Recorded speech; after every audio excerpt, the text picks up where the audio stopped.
It was jarring to see the scene of the massacre, or one of the scenes of the massacres, as well as to see the short film afterwards that showed more of innocent people getting killed. It was troubling in that movie, especially to see the joy experienced by the people that were killing innocent civilians, including kids and babies and defenseless people, essentially. So,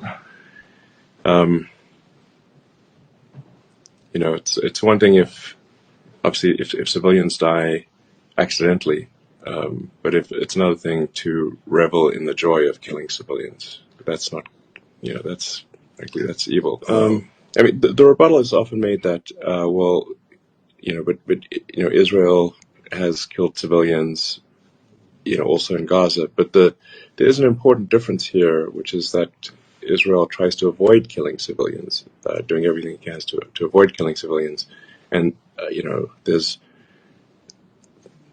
not sort of joy expressed. I mean, it was troubling to see massive protests in almost every major city in favor of Hamas, they generally characterize it as sort of a Free Palestine movement. And I think one can generally agree that we want a good future for Palestinians, and we want to the challenge is really how do you get rid of the ones who are hell bent on murdering Jewish people, while minimizing civilian casualties, and then ultimately stopping the sort of propaganda that is convincing people to engage in murder. So that at the end of the day, that's really essential.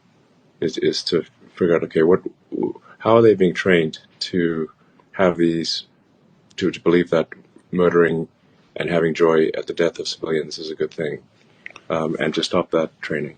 It's important to pair firmness in taking out the terrorists, those who are intent on murder, and then at the same time to then help those who remain, which is also what happened in Germany and Japan. Exactly right.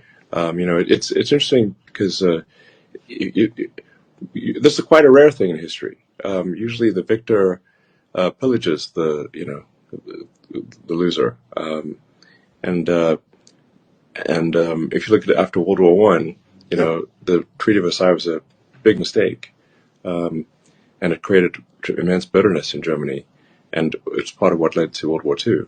And then World War II, that people realized, listen, we actually need to rebuild the economies, and instead of punishing them. And so, you had the rebuilding of Japan, rebuilding of Germany and much of Europe, and then we've had peace and prosperity for a long time. Those who are intent on murder must be neutralized. Then the propaganda must stop. That is training people to be murderers in the future, and then making Gaza prosperous. And if that happens, I think it will be a good future.